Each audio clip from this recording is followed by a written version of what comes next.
Et le fil rouge de cette deuxième édition, donc, c'est l'impact. Comment agir avec impact. Et pour notre prochaine plénière, on va donner la parole à de nouveaux acteurs sur le champ de l'inclusion, les investisseurs. Pour les challenger, je vais faire appel au directeur de l'Hémicycle, revue trimestrielle de référence pour les décideurs politiques et économiques, Éric Revel. Bonjour Éric, applaudissements s'il vous plaît.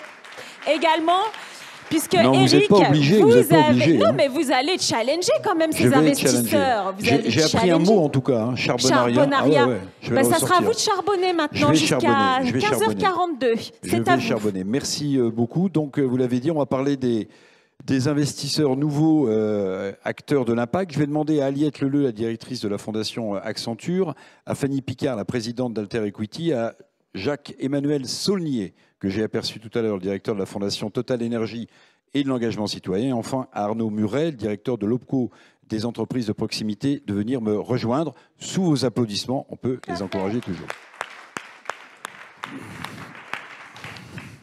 Merci à tous les quatre d'être avec nous pour la suite de ces débats concernant évidemment l'inclusion. J'ai plein de questions à vous poser sur l'investissement, sur les fondations, sur l'impact que ces fondations et ces grandes entreprises que vous représentez, je pense à Total Énergie et Accenture, ont sur le quotidien, sur le changement concret.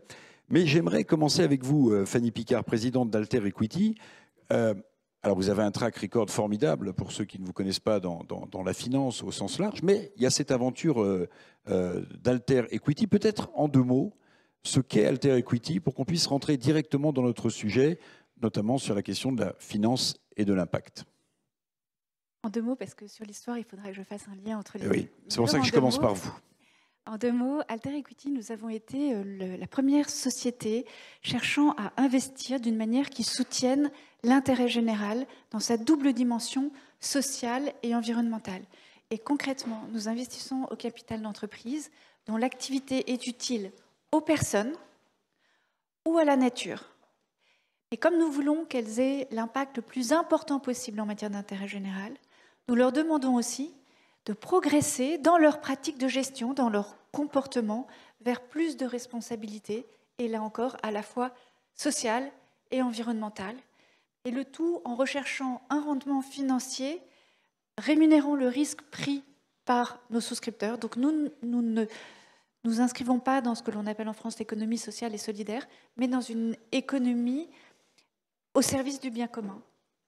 Ce qu'on veut savoir, Fanny Picard, c'est est-ce que les choses ont changé depuis, disons, une décennie? Parce qu'on a une image parfois un peu déformée, déformante de la finance et de son impact précisément, ou de ses impacts, avec l'expérience qui est la vôtre dans différents projets, dans différentes sociétés. Est-ce que vous avez l'impression que la finance évolue favorablement en direction de l'impact au sens large? Oui, oui et trois fois oui. Moi, j'ai été la première personne à parler de finance à impact en France et en Europe. Aujourd'hui, des milliards d'euros sont investis dans la finance à impact en France et en Europe. Alors, on parle beaucoup de greenwashing, on parle beaucoup de nécessité de rétrograder des classifications, etc. Oui, les gens s'autoproclament à impact et le sont souvent moins qu'ils ne le disent. Néanmoins, le fait de pouvoir dire aujourd'hui et de pouvoir faire un investissement utile à la société, c'est une révolution totale. Quand j'ai commencé de parler de mon projet en 2007, on me regardait comme une illuminée. Et le monde a changé. La loi Pacte, même s'il n'y a pas de sanction à la chose, demande aux entreprises de tenir compte des conséquences sociales et environnementales de leur activité. Donc le monde a changé vers l'intégration, et aujourd'hui elle est absolue, du fait que l'entreprise porte une responsabilité sociale et environnementale au-delà de la responsabilité qui était la sienne dans les 50 dernières années, qui était une vision ultralibérale, très bien résumée par le titre d'un article de Milton Friedman en 1970, qui disait « La seule responsabilité sociale de l'entreprise, c'est de maximiser son profit », sous-entendu au service de ses actionnaires, sous-entendu aussi à court terme. Bon, ça, c'est fini. Plus personne n'ose dire ça, en tout cas en France ou en Europe. Dans le reste du monde, ce n'est pas forcément le cas. Aux États-Unis, ça fait l'objet de controverses. En Asie, ce n'est pas complètement acquis. Mais chez nous, il y a un progrès absolument colossal. Est-ce qu'il est suffisant? Pas du tout. Et et ni au regard des enjeux environnementaux, ni au regard des enjeux sociaux. Et pour faire le lien avec le sujet qui nous rassemble tous aujourd'hui, je lisais en préparant cette conférence une étude de l'IFOP qui a été publiée l'année dernière dans Madines, qui est un journal sur le web que les entrepreneurs lisent souvent, qui disait que la discrimination à l'emploi aurait doublé en 10 ans. Est-ce que c'est vrai? Voilà. En tout cas, je ne sais pas quelle est la méthodologie, l'IFOP, ce sont tout de même des gens sérieux. Donc, la responsabilité sociale de l'entreprise progresse, elle progresse auprès des financiers, elle ment un peu ou pas mal, mais enfin, en tout cas, elle avance, et c'est ça qui est important. Est-ce que les résultats sont tangibles et concrets aujourd'hui sur un certain nombre de sujets? Oui. En matière de diversité, il y a encore vraiment beaucoup de travail. Alors, responsabilité sociale de l'entreprise, une façon de rebondir, c'est de parler des fondations de 2 grands groupes. Alors, il y a bien évidemment Accenture avec vous, Aliette Leleu, et puis Jacques-Emmanuel Saulnier, directeur de la Fondation Total Énergie et de l'engagement citoyen. Je vais vous poser une question très simple. Alors, cette fondation, elle ne date pas d'hier, elle a plus de 20 ans. Mais il y a une initiative qui me semble extrêmement concrète. On parle souvent dans le monde de la finance de joint venture, de capital joint venture. Et là, vous avez une initiative intéressante avec la Fondation Accenture. Vous faites du joint venture social. Quelle est cette expérience et concrètement, qu'est-ce qu'elle donne aujourd'hui? En fait, chez Accenture, donc on a un grand cabinet de conseil, notamment dans le domaine de la technologie et du numérique. On est absolument persuadé que, effectivement, la technologie, l'innovation, le numérique transforment le monde, mais c'est aussi un formidable levier ou une accélération potentielle sur le sujet de l'inclusion et de la diversité. Et donc, en fait, ce qu'on a fait à la Fondation, c'est qu'on s'est associé avec Ares, qui est une entreprise, enfin un acteur de l'économie sociale et solidaire bien connu, spécialiste de l'insertion. Et on a créé ensemble une joint venture sociale dans le domaine du numérique. Donc c'est Ares, hein? C'est Ares et Accenture, avec un fonds à impact d'ailleurs qui nous a rejoints. Et donc à 3, on a créé cette joint venture sociale il y a maintenant 5 ans, qui s'appelle Access. Et je vous incite vraiment à regarder ce qu'ils font parce que c'est formidable. Et donc c'est une entreprise qui est spécialisée dans le domaine du numérique et on propose à des gens qui sont très éloignés de l'emploi et généralement en fait en difficulté, qui ont été cabossés par la vie, c'est-à-dire qui ne sont pas insérés socialement ni professionnellement. En fait, on leur propose de les aider à se réinsérer des 2 côtés, un côté social et côté professionnel. Et comment on fait? C'est-à-dire qu'on les met sur des projets dans le domaine du numérique où on va proposer à ces personnes de prendre...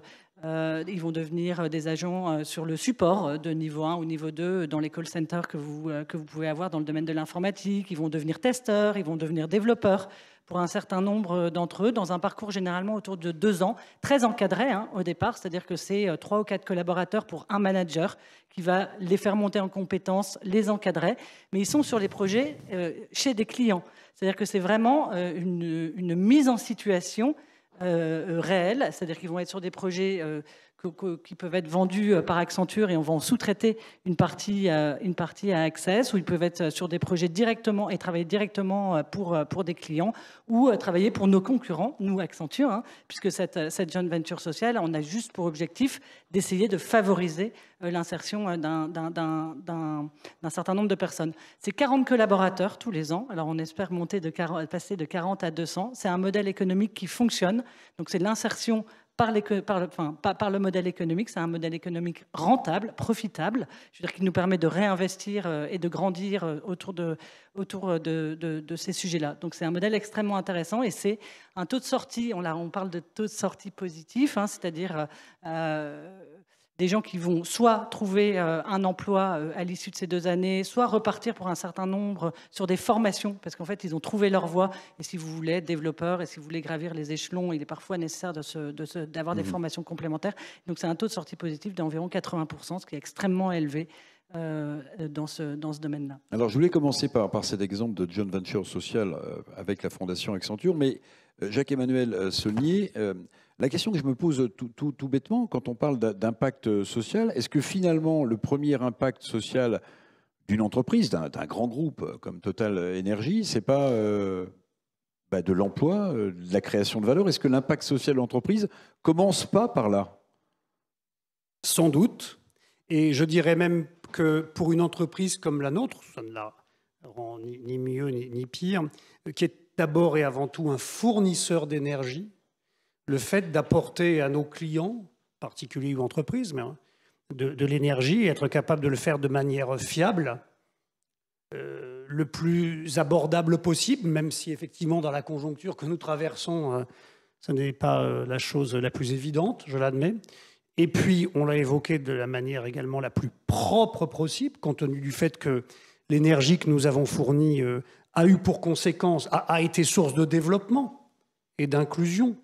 Forcément, vous retirez cela, vous créez beaucoup de problèmes, mais elle a aussi créé les problèmes environnementaux que nous savons. Et donc, effectivement, une entreprise comme la nôtre, elle est aussi vecteur d'inclusion, puisque nous sommes un acteur majeur de l'énergie, du fait même de ses activités, de ce qu'elle propose. Et puis naturellement derrière, parce qu'elle propose de l'emploi, parce qu'elle a une empreinte internationale significative qui fait qu'au sein même de nos équipes, nous avons la chance d'avoir une mixité d'origine, de compétences, de genre, qui en fait sans doute une entreprise un peu à part, mais très riche. Est-ce que ça vous choque si je dis, voilà, le micro fonctionne, si je vous dis qu'on attend quand même de la part d'un groupe comme Total, avec sa puissance, ses moyens, on attend plus que simplement de l'emploi, de la création de valeur. Ça ne me choque absolument pas. C'est une conviction partagée. Aujourd'hui, nous considérons, alors d'ailleurs au-delà de Total Énergie, qu'on attend plus d'une entreprise que sa seule contribution économique, sociale, sociétale. Et j'ai envie de vous dire, a fortiori d'une entreprise aussi prospère que la nôtre. Et donc c'est la raison pour laquelle on a décidé de prendre une partie de nos revenus et de les allouer à une dynamique d'intérêt général que nous co-construisons avec nos partenaires, associations, fondations, en ayant choisi d'axer tout cela en faveur de la jeunesse la plus vulnérable scolairement et ou socialement. Avant d'interroger Arnaud Muret, j'aimerais vous poser une question, mesdames, la même. Je voudrais qu'on parle de diversité et de finances. Est-ce que la performance financière est liée à la diversité? Est-ce que la diversité, répondez-moi franchement, apporte quelque chose à la performance? Comment est-ce que vous liez les deux aujourd'hui, Madame Picard et ensuite Madame Leleu? Est-ce que je peux répondre par une question, une toute petite circonvolution, un petit pas de travers pour abonder dans le sens de ce que vient de dire mon voisin, parce que j'ai rencontré Mosaïque RH il y a 18 ans et je leur ai proposé de trouver des stages pour leurs candidats. Et j'ai placé une jeune stagiaire juriste chez Total, et ça s'est très bien passé. Donc, ce que vous évoquiez fonctionne. Pareil pour les autres. Alors, sur ma question, Madame Leleu. Il est démontré aujourd'hui que, par exemple, la présence de femmes dans des comités exécutifs augmente la performance. En France, comme on ne peut pas compter les personnes d'origine ethnique dans les organisations, ou en tout cas c'est très compliqué de le faire, ou en tout cas jusqu'à maintenant ça a peu été fait, on n'a pas de chiffres, mais il me semble une évidence que de la différence, de la complémentarité naît de l'intelligence, que l'intelligence collective est plus importante, et ça aussi ça a été démontré. Pour moi, c'est une évidence. Je crois qu'il y a aussi beaucoup d'études qui montrent que plus on est divers, plus on est innovant, puisqu'on sort peut-être plus facilement du cadre. Moi, je pense que c'est une exigence aujourd'hui qu'on doit avoir, et d'ailleurs dont on a pris conscience au fur et à mesure des années, et je pense que les jeunes générations nous poussent là-bas. Il est presque inconcevable, intolérable aujourd'hui pour un jeune de rejoindre une entreprise qui n'agit pas, alors sur les sujets de l'environnement, dans le domaine du social, dans le domaine de la société, et qui n'a pas un management divers et ouvert. Donc, en fait, moi, j'ai envie de dire, l'heure, on a prouvé, il y a eu beaucoup d'études qui ont montré que ça avait un impact sur la performance, mais finalement, aujourd'hui, je pense qu'il y a une prise de conscience, où il y a eu, dans les 10 dernières années, une prise de conscience qui fait que c'est devenu quelque chose d'incontournable. Alors, il y a un certain nombre de législations en France, d'ailleurs, qui ont montré ou qui nous ont poussé à faire un certain nombre de choses. Je pense d'abord au board, maintenant au comité exécutif. La loi Copé-Zimmermann. Exactement. Oui. Et qui ont prouvé qu'on pouvait le faire, qu'on savait le faire, et que cette diversité, elle apportait énormément énormément de richesses. Donc voilà. Après, il y a des entreprises pour lesquelles c'est plus ou moins facile. Effectivement, quand on est Total ou quand on est Accenture, nous on est 750 000 dans le monde. On n'a pas de siège social. D'ailleurs, c'est assez rigolo. Hein. Je veux dire, on n'a pas un endroit, il n'y a pas de... Le siège social, il n'y en a pas chez Accenture. Alors notre CEO aujourd'hui est américaine, c'est une femme d'ailleurs. Il y a quelques années, c'était un homme et il était français. Mais notre comité exécutif, en fait, il est basé dans le monde entier. Et donc à partir de là, je veux dire, nous, par définition, par nature, presque en structurant ce modèle-là, on va pousser la diversité et l'inclusion, je pense, de manière extrêmement forte. Alors, je vous en prie, Madame Picard, allez-y. Non, je voulais préciser aussi que Mosaic RH, aujourd'hui, a développé des systèmes qui sont conformes à la loi et qui permettent, pour les entreprises qui le souhaitent, d'évaluer les personnes d'origine ethnique différente. Donc, pour celles et ceux d'entre vous que cela peut intéresser, je pense que c'est un outil très, très utile. Alors, on va parler de diversité, et notamment avec Total Energy, et notamment sur ce que vous faites pour les jeunes. On vient de parler des femmes, mais pour les jeunes aussi. Mais je voulais avoir un mot d'Arnaud Muret, de l'OPCO, des entreprises de proximité.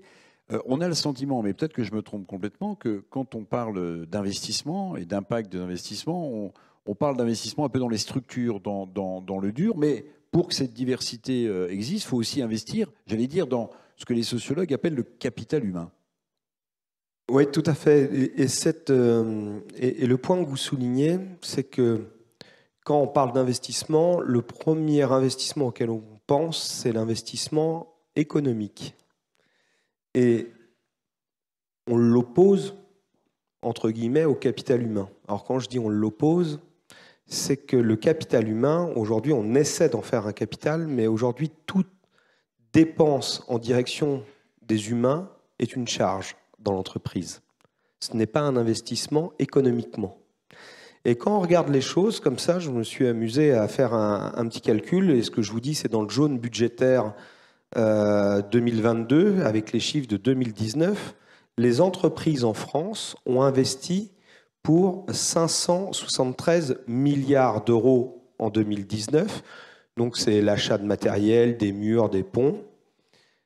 Les entreprises, toutes confondues, ont dépensé en 2019 seulement 18 milliards d'euros. C'est dans le jaune budgétaire, ce que je vous dis. Donc, dans le capital humain. Dans le capital humain. Ce qu'on va assimiler à du capital humain, c'est une dépense pour les individus. Donc, si vous voulez, l'économie, c'est 18 milliards ramenés à 590 milliards, parce que si on fait la somme de toute la dépense, c'est même pas 3%, c'est rien du tout. En fait, l'humain, dans ce qui aujourd'hui nous rassemble, en réalité, quand on le met dans le champ de l'économie, on a une portion congrue. Or, c'est nous qui faisons, quand je dis nous, les hommes, les femmes, on fait tous tourner cette énorme machine, elle nous dévore.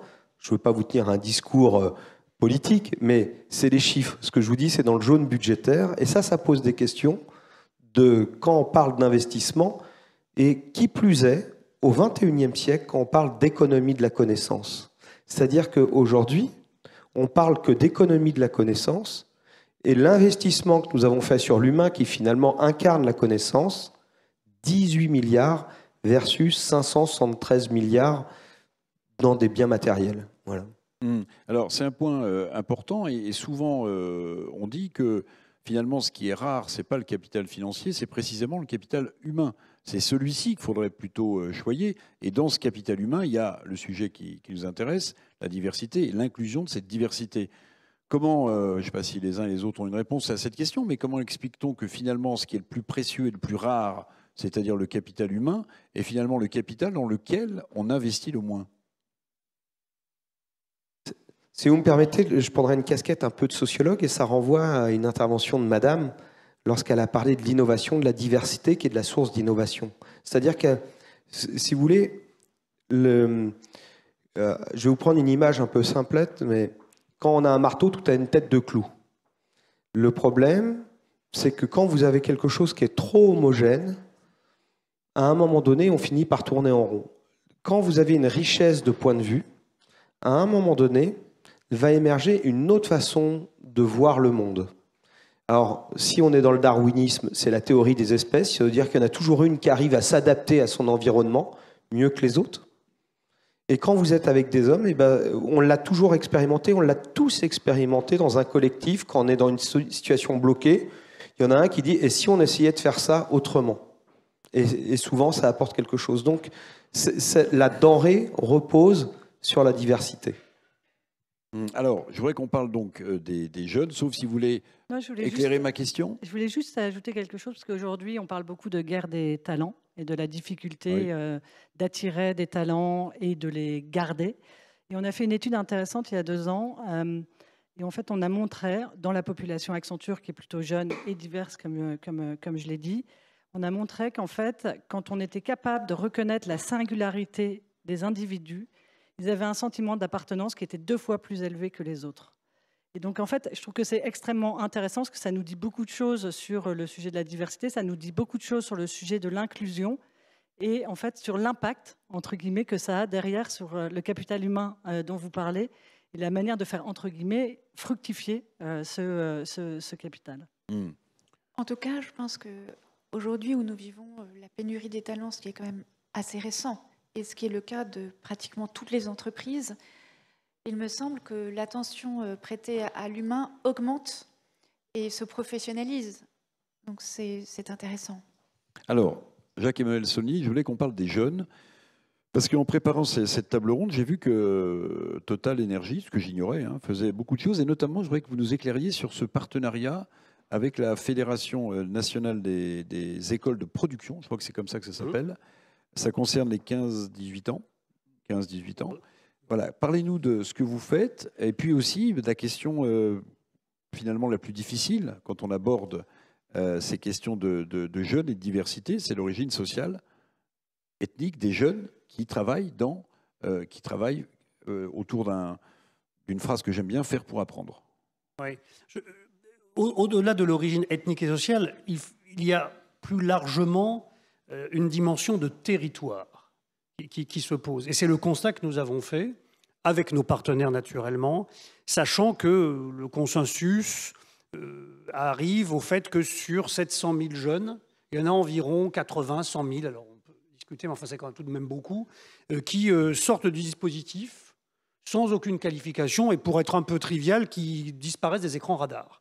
Et nous, avec nos partenaires, c'est à ces jeunes-là qu'on a voulu s'adresser en leur disant... qui est un peu d'ailleurs le slogan qu'on emploie actuellement dans une campagne pour essayer de les faire venir vers nos dispositifs. On peut être en échec scolaire, mais en réussite professionnelle.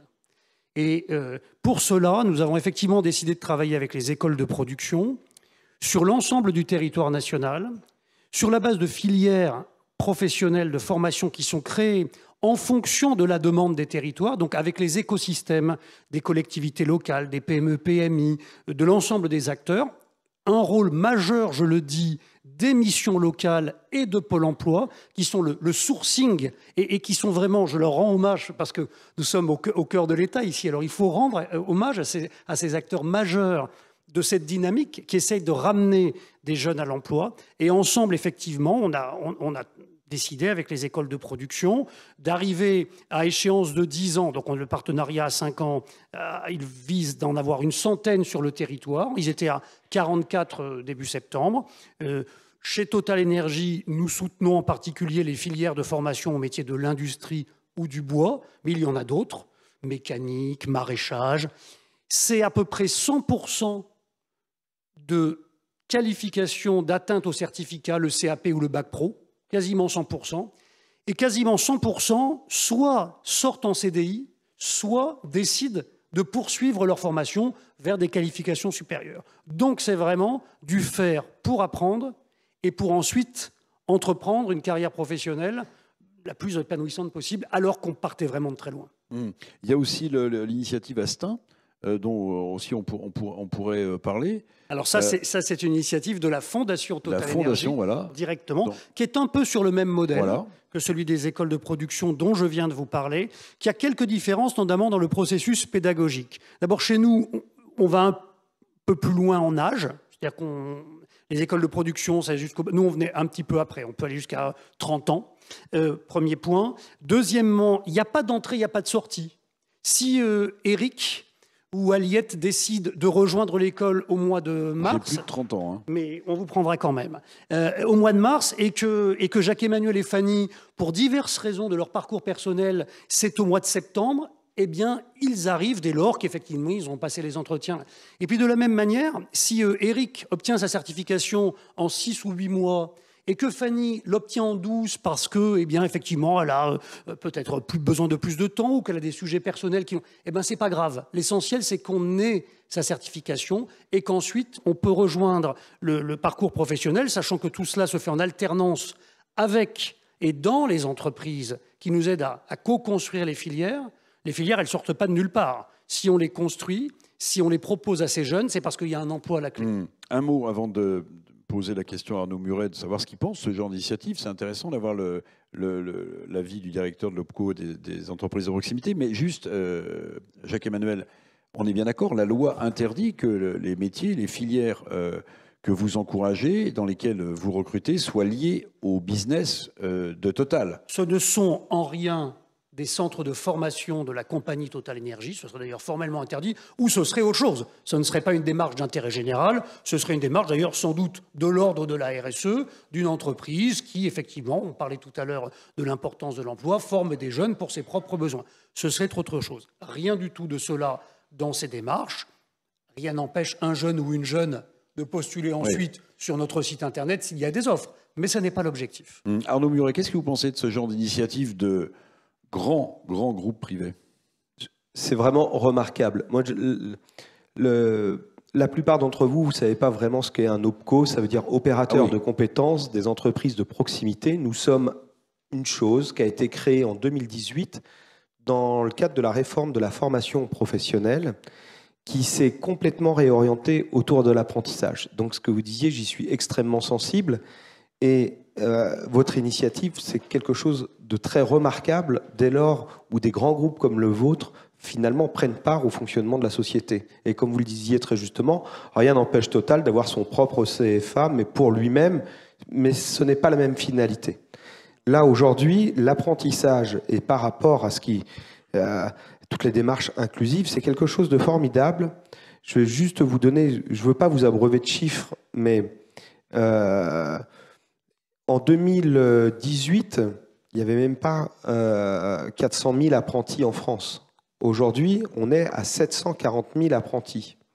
C'est une véritable explosion. Quand je dis même pas 400 000, on était plutôt de l'ordre de 300 000 en réalité. Ça a fait plus que doubler. Et alors pourquoi c'est formidable? Parce qu'en réalité, l'apprentissage, quand vous discutez avec les personnes qui le font, d'abord, on leur donne une voie alternative à une filière initiale où des fois ils n'étaient pas bien dedans. La deuxième chose, c'est que quand vous faites un apprentissage, vous apprenez un métier, mais à la fois déjà, vous commencez à avoir une indemnité parce que vous travaillez. Donc vous acquérez une forme d'autonomie financière.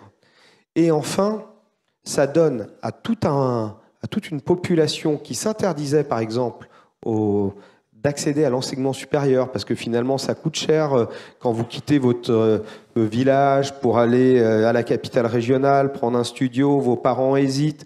Et bien là, en réalité, eh bien, ce dispositif, c'est peut-être une forme de contournement des bourses, comme il y en avait par le passé, il y en a toujours, mais ça a augmenté les moyens et ça a donné de l'autonomie et rendu l'accès à la formation, à l'enseignement supérieur, à toute une population qui se disqualifiait. Ce que vous dites est très juste, mais de la même manière que le regard sur la diversité a beaucoup évolué, le regard sur l'apprentissage a beaucoup évolué aussi dans ce pays.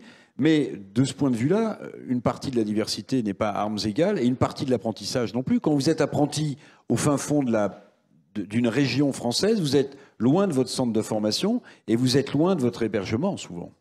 Moi, je vais être un peu caricatural, mais ce qu'on observe aussi dans l'apprentissage, et notamment dans des publics aujourd'hui qu'on veut amener dans l'inclusion, c'est que justement, c'est des personnes qui se disqualifiaient d'aller vers l'université. Ils disaient non, ça c'est pas pour moi parce que je suis issu de l'immigration, c'est l'establishment, c'est tout ça. Et donc ils s'interdisaient d'aller vers l'enseignement supérieur. Et là, l'apprentissage, en fait, c'est une façon de les ramener dans ce dispositif, d'accéder à de la formation et de rentrer dans le système. Donc en réalité, c'est une voie extrêmement incluante que c'est la formation. Moi, l'alternance. Jacques-Emmanuel Saulnier, tout à l'heure, vous disiez, et le chiffre est juste, qu'il y a à peu près 100 000 jeunes par an quand même, enfin c'est énorme, qui dans ce pays passent sous les radars, qui sortent du système scolaire sans formation, parfois sans envie. Est-ce que vous pouvez donner un chiffre? On parlait tout à l'heure de la Fédération nationale des écoles de production, des différentes initiatives. Sur ces 100 000 jeunes qui échappent au radar, vous, dans les différentes initiatives de la Fondation Total Énergie et de l'engagement citoyen, vous en récupérez, vous en voyez passer combien? Ça va vous paraître une goutte d'eau. Les écoles de production aujourd'hui, par exemple, celle qui est installée à Stein, justement à côté de l'industrie, elle a à peu près une trentaine de jeunes actuellement en formation. C'est vraiment dépendant de l'écosystème local. À l'industrie, qui est donc le métier des campus le campus des métiers de l'industrie, pardon, qui est notre propre initiative. Nous visons à former en vitesse de croisière 400 jeunes en simultané. On a inauguré l'industrie au printemps 2020. Le président Macron nous a fait l'honneur de venir. Madame Pénicaud avait posé la première pierre. On en a actuellement 270, 280. Donc on a encore la capacité de monter en puissance. C'est pas si simple de sourcer. Et là, une fois encore, je rends hommage aux équipes de Pôle emploi, des missions locales qui... L'offre est là, une fois encore. Les PME, PMI ont des choses à proposer. Il y a le canal pour y arriver. On offre les dispositifs. Il faut convaincre, il faut faire savoir que ces dispositifs existent. Et puis, il faut convaincre que ce sont des métiers d'avenir. Madame, vous avez des chiffres plus ou moins concrets ou un ordre d'idée? Quand on parlait tout à l'heure de cette joint venture sociale, avec la RES, de ce travail de fond pour la diversité et son inclusion. Vous avez une idée à peu près dans un groupe aussi important que le vôtre, combien de personnes bénéficient de ce type de dispositif? Donc sur Access, je l'ai partagé, oui. C'est une quarantaine de personnes tous les ans, mais c'est des personnes qui sont extrêmement éloignées de l'emploi. Donc on est vraiment sur des parcours individuels, très personnalisés, tant sur le plan de la réinsertion sociale que de la réinsertion avec qui, d'ailleurs professionnelle. Monsieur Saulnier parlait de l'apport de Pôle emploi. Vous travaillez avec qui? Comment vous repérez? Avec ARES, donc? Oui, principalement avec ARES, parce que eux sont des... En fait, ce qui est intéressant, c'est l'association de leurs compétences et des nôtres. C'est ça qui est intéressant dans la joint venture sociale, c'est que vous rapprochez deux mondes qui n'avaient pas forcément l'habitude de se parler. Celui d'ARES, qui travaille sur les sujets d'insertion et qui a un énorme savoir-faire sur l'insertion et accès, d'ailleurs, à des personnes qui vont être en très grande difficulté. Et de l'autre côté, Accenture, qui connaît extrêmement bien les métiers du numérique et qui va apporter ses compétences, sa connaissance, même sa force commerciale dans ce domaine-là. Et c'est l'association des deux qui fait qu'on a réussi à créer un modèle qui fonctionne. Ça, c'est une partie des choses. Enfin, Access, c'est une partie des choses qu'on fait. Ce que je trouve intéressant dans les entreprises, c'est qu'effectivement, aujourd'hui, les entreprises deviennent aussi des investisseurs philanthropiques, comme peut l'être Total sur un certain nombre de sujets.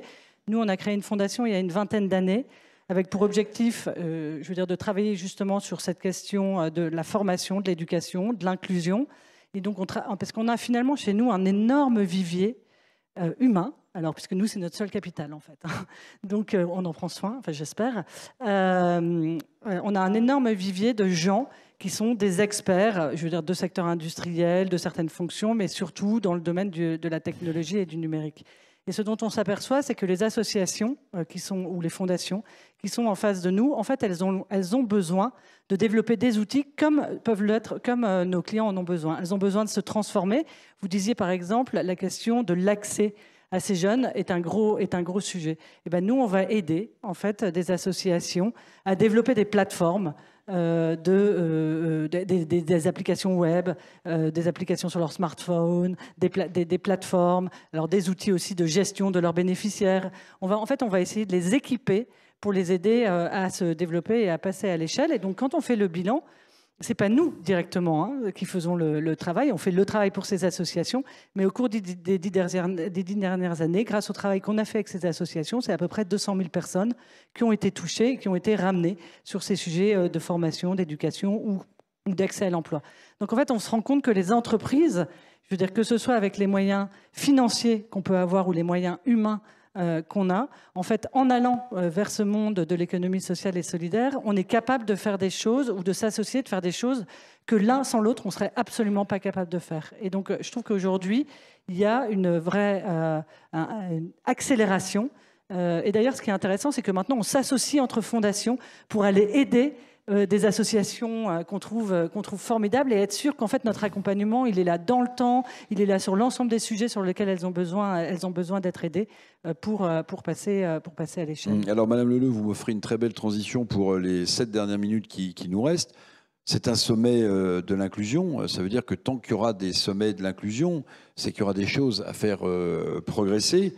Alors, vous allez avoir très peu de temps, Madame Picard, messieurs, Madame, pour plancher sur ma question simple, que peut-être d'autres ont posée, mais qui m'intéresse vraiment beaucoup à titre personnel, c'est comment est-ce qu'on fait progresser cette inclusion avec la diversité? Quel est, dans le secteur qui est le vôtre, Madame Picard, en quelques mots, les efforts qui restent à faire pour se dire un jour, je peux me regarder en face, j'ai fait quelque chose pour cette diversité, cette inclusion? Moi, j'essaie de me regarder en face sur ce sujet. J'ai accompagné Mosaïque RH et la Fondation depuis 18 ans, alors j'espère que je les ai un tout petit peu aidés. Mais sinon, nous, les fonds d'investissement, ce qu'on a à faire, c'est colossal, parce que pour le moment, pour simplifier, on ne fait rien. La finance ne s'est absolument pas préoccupée à ce stade des sujets d'inclusion. Enfin, pardon d'être un petit peu radical, et soyez sûr que je suis pas quelqu'un de révolutionnaire, en tout cas par la violence ou par les mots, mais le problème est tellement abyssal qu'il faut à un moment le nommer. Aujourd'hui, il n'y a pas de diversité dans les banques d'affaires, il n'y a pas de diversité dans les fonds d'investissement. Et là, il y a une très belle initiative qui a été portée par Diversidays et Mosaïque RH, la Fondation Mosaïque RH, la Fondation Mosaïque, qui est cette initiative Take Your Place, qui a été signée par 12 fonds, dont celui que je dirige, et qui est un premier pas.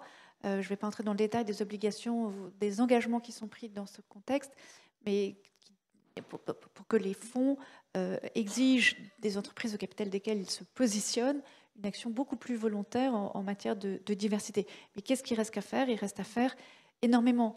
D'abord, il faut prendre conscience, il faut mesurer. Alors mesurer, c'est difficile quand on n'en a pas le droit ou qu'on pense qu'on n'en a pas le droit. Donc là, il faut directement aller voir, comme je disais tout à l'heure, Mosaïque RH. Et puis ensuite, il faut mettre en place des actions. Nous, par exemple, nous recommandons d'avoir accès à des organes. Ouais, voilà, j'ai pas le temps. Mais il y a beaucoup à faire. Il y a beaucoup à faire. Jacques Saulnier, Jacques-Emmanuel, même question. Il y a beaucoup à faire, donc la question, à mon avis, elle est prématurée. On a encore beaucoup de pain sur la planche. Ce qu'il y a de fantastique, je tiens à le dire. Et sur quoi vous travaillez en ce moment, par exemple, pour faire progresser? Pardon? Sur quoi la Fondation travaille? Eh bien, on travaille justement à développer dans les territoires tous les dispositifs que nous avons identifiés et que nous avons commencé à mettre en place pour faire que de plus en plus de jeunes puissent avoir accès à ces formations, à ces systèmes qui vont les réorienter, alors qu'ils étaient en échec scolaire, vers une carrière professionnelle qui sera avec plus de réussite. Nous, on a une initiative que j'aime bien avec Mosaïque RH et Article 1 autour des soft skills. Je pense que c'est un grand sujet, on en parle beaucoup.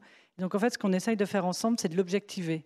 C'est-à-dire quand on parle de soft skills, de quoi on parle? Quand on parle du bas de CV des jeunes, notamment, de quoi parle-t-on? Qu'est-ce qu'on est capable de mettre en avant? Et donc sur les plateformes, aussi bien de Article 1 et de Mosaïque RH, on essaye d'aider les jeunes, d'abord à objectiver ce fameux bas de CV qui est extrêmement important parce qu'ils ont généralement beaucoup d'expérience dans les associations ou dans le sport. Et qu'est-ce qu'on apprend comme chose quand on a ce genre d'expérience? Et puis, on essaie de changer les mentalités des recruteurs aussi, en leur disant, regardez, je veux dire, cette partie des soft skills, mettez en place un certain nombre d'outils. Chez Accenture, on a mis en place Gobatcha, c'est le premier, c'est une plateforme, c'est des jeux, et ça permet à tous les jeunes qui veulent rentrer chez Accenture, en fait, de commencer, je veux dire, par être évalués, entre guillemets, sur Gobatcha, mais on les évalue absolument pas sur leurs compétences techniques, mais beaucoup plus sur qui ils sont et, je veux dire, la capacité à s'adapter à un environnement tel que le nôtre. Donc, je pense que ça, c'est quelque chose qui est très intéressant dans le domaine de l'inclusion et de la diversité. Si vous permettez tout de même, on peut poster ces offres d'emploi sur la plateforme Diversifiez vos talents. C'est gratuit et ça permet de recruter des jeunes des quartiers. Et puis on peut aussi avoir recours à des organismes spécialisés dans le recrutement de personnes issues de la diversité, comme Mosaïque RH et d'autres aussi. Arnaud Murel, l'homme du capital humain, pour la conclusion. Le mot de la fin. Merci pour ce mot de la fin. Moi, je suis en symétrique de ce que vous avez dit, puisque vous travaillez sur l'entreprise pour l'acceptabilité. Nous, on est sur ces jeunes, sur le financement de l'alternance, et on leur dit, surtout, ne vous disqualifiez pas, il y a de la place pour tout le monde, allez-y, on a vraiment besoin de tout le monde. Voilà, merci beaucoup à tous les quatre, merci de votre attention et bonne continuation. Merci beaucoup. C'est moi qui vous remercie d'avoir respecté le timer et merci pour ces échanges inspirants. Dans quelques secondes, ne ratez pas nos 2 prochaines keynotes. On va parler street food, polo et contrat, juste après ce micro-trottoir réalisé pour le sommet de l'inclusion, micro-trottoir, qui reprend les questions qui sont posées sur la plateforme d'intelligence collective Parlons Égalité des chances, à laquelle vous pouvez vous aussi participer, soit en flashant le QR code qui se trouve sur votre badge, soit tout simplement en vous rendant sur le site du sommet de l'inclusion économique. On regarde et on se retrouve juste après. Restez avec nous.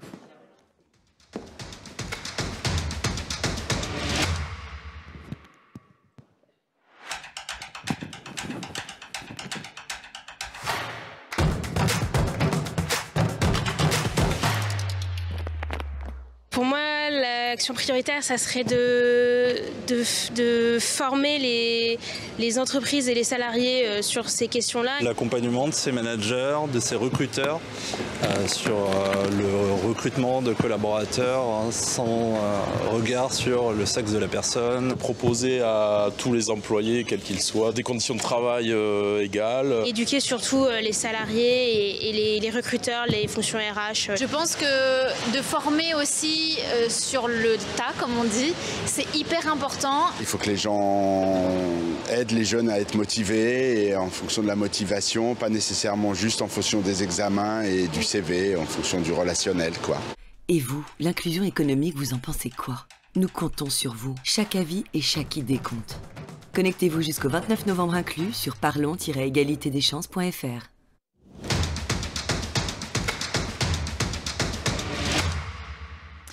Serge Gainsbourg adorait manger chez lui rue de Verneuil, mais ça, c'était avant que Grégory Cohen découvre la vie de bohème, le polo, la Silicon Valley où il a été débauché par Steve Jobs. Revenu à ses premières amours culinaires, le chef a vécu 1000 vies en une, dont celle d'animateur télé et donc de serial entrepreneur engagé, co-signataire du rapport Agroalim sur la souveraineté alimentaire.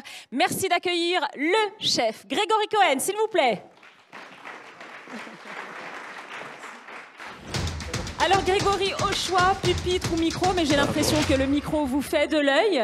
Alors cher Grégory, quand on a touché à tout, avec cette curiosité qui permet tout, quelle est la meilleure recette pour faire émerger et diversifier les talents? C'est à vous pendant 6 minutes. Alors déjà, quand Saïd Amouche, que j'ai rencontré sur Dirigeant au Pays d'Avignon, organisé par le groupe IGS, sur un sommet sur la souveraineté et l'identité, le côté identitaire, il m'a dit ça serait bien que tu viennes ici pour parler de l'inclusion. Et honnêtement, je ne savais pas trop de quoi j'allais parler directement. Il m'a dit c'est pas grave, c'est sympa, il y a Aïda, il y a plein d'amis, tu vas voir. Donc déjà, il ne se trompait pas sur le nombre de personnes, c'est assez impressionnant. Et il m'a dit en fait ce qui m'intéresse, c'est que tu partages ton parcours.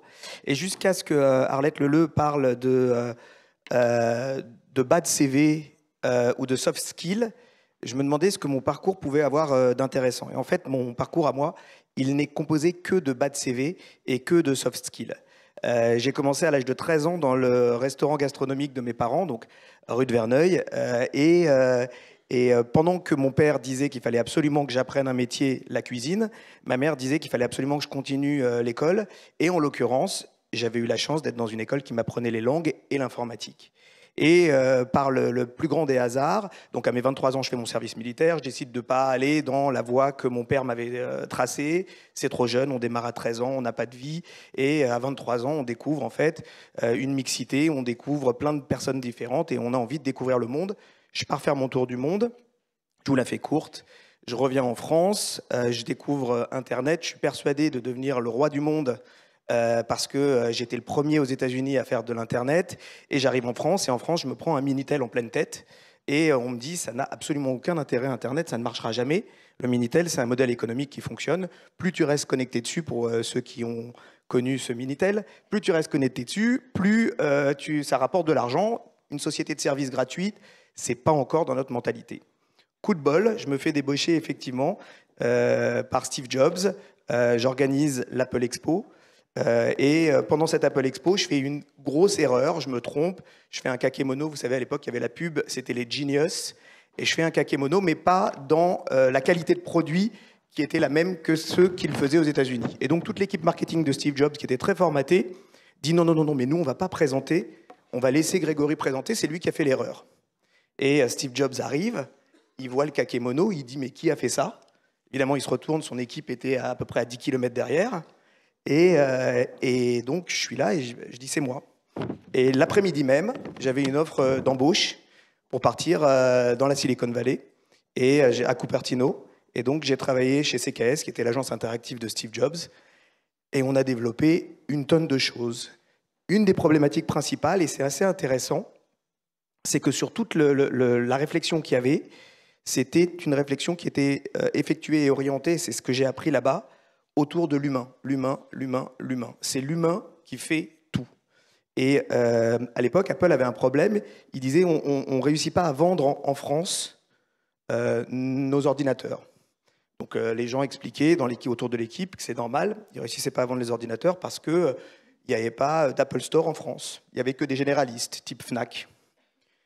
Et donc on a travaillé sur un projet. Moi, j'étais à l'origine d'un projet qui s'appelle le Store in Store, qui était en fait de faire immerger l'objet pour le rendre visible. Donc rendre visible ce qui était invisible puisqu'il était au milieu d'HP, d'IBM, de plein d'autres choses. Et la deuxième problématique, qui était la problématique la plus importante, c'est que les vendeurs, qui étaient multimarques, avaient l'habitude d'être sur un operating system qui était c'était du Microsoft, et d'un seul coup, on leur demandait d'aller sur du Mac. Donc on a créé en fait quelque chose qu'on a appelé Learn and Earn, qui permettait en fait de faire monter en compétence l'ensemble des vendeurs. Et du coup, les ventes d'Apple en France ont complètement explosé, et ça a permis de créer un benchmark qui a été dupliqué dans tous les autres pays européens. Donc ça, c'était génial. Il se trouve que la vie m'a appelé après ailleurs. Je vais très vite. Il se trouve que la vie, parce que 6 minutes, c'est court, il me reste 1 minute 30. La vie m'a appelé un petit peu ailleurs. Je suis revenu à mes premiers amours que sont la cuisine, avec toujours cette envie de transmission. Et là, il n'y a pas longtemps, je mets toute cette base de connaissances que j'ai acquises dans le marketing, dans la communication, dans la cuisine, un petit peu en hybride, maintenant au service des sociétés et des entreprises qui veulent s'adapter au changement et à l'évolution. Donc que ce soit des groupes de restauration, que ce soit des hôtels, ou là récemment à la PHP, où le constat était de dire aujourd'hui un plateau repas à la PHP, ça coûte, le plat principal coûte 1,40 €. La PHP, c'est les hôpitaux de Paris. 1,40 € le plat principal, il est jeté à peu près à 80%, pas consommé. Et c'est en fait la double peine, et on le sait tous, parce qu'on a tous à un moment ou à un autre été à l'hôpital. Pour une bonne raison, on a accouché, ou alors pour une mauvaise raison. Et en fait, il a été... et donc, il y a une espèce de fatalité qui s'est créée en disant, on va faire de la répétition. On va passer sur un appel d'offres qui va nous donner un produit, qui va nous donner un prix, qui va nous donner une exécution. Et ce produit va donner ce prix, va donner cette exécution, et on est dans cette répétition. Et en fait, j'ai créé un modèle qui s'appelle Repas Toqué, où en fait, je suis passé par la formation des équipes cuisine, où on est resté sur le 1,40 €. Donc, c'est pas une histoire d'argent, c'est une histoire de compétences. Et on a monté en compétences des jeunes, entre autres un jeune qui s'appelle Bouba, qui n'a pas de CAP cuisine et qui n'était que intéressé et curieux et qui avait envie de se développer. Et aujourd'hui, on a servi 33 000 repas à Saint-Louis grâce à ce jeune, entre autres, qui est le fer de lance de ce projet. Et on est à 75% du plateau repas consommé. Donc ça fonctionne, l'inclusion fonctionne, les soft skills, c'est exceptionnel, et l'accompagnement et la transmission aussi. Voilà, merci. Magnifique exemple, quel exercice, quel talent. Merci beaucoup Grégory. On vous retrouve tous les vendredis sur France Inter. Oh, ouais, je ne te voyais plus. Tous les vendredis sur France Inter à 10 h.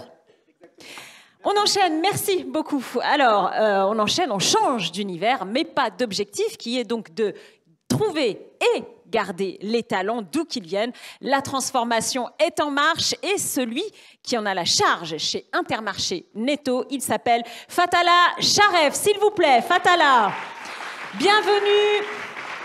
Alors vous êtes directeur des ressources humaines et de la transformation culturelle chez Intermarché Netto. Alors venez, si vous voulez bien, au pupitre.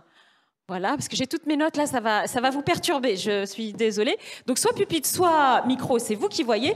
Et alors, ce que j'ai beaucoup aimé dans une vidéo qui est déjà en ligne sur le compte YouTube du Sommet de l'inclusion économique, vous disiez un truc, vous aviez lancé un appel aux jeunes, viens signer ton contrat. Qu'est-ce qu'on attend, Fatala? À vous de jouer pendant 6 minutes. Ok. En fait, avant de répondre à cette question, si vous me le permettez, je voulais d'abord répondre sur la question que vous posez dans le cadre de cette plénière, compatibilité entre rentabilité financière et inclusion sociale. Et parce que, en tant que DRH, ça m'interpelle et ça doit vous interpeller, ça doit interpeller tous mes collègues. D'abord, il est important de considérer que le lien entre une rentabilité financière et inclusion économique est une condition sine qua non pour s'engager dans la quête de l'égalité des chances, est selon moi une erreur. L'égalité des chances ne peut être pensée comme un simple instrument de rentabilité financière. Chaque entreprise doit voir en l'égalité des chances l'opportunité de renouer avec sa mission d'inclusion sociale et d'ascension par le travail. Comme le rappellent Sabec et Charlotin, l'entreprise, en tant qu'instance secondaire de socialisation, doit concilier activité économique et mission intégratrice. Dès lors, se pose la question du rôle crucial du DRH pour rendre compatibles ces deux notions.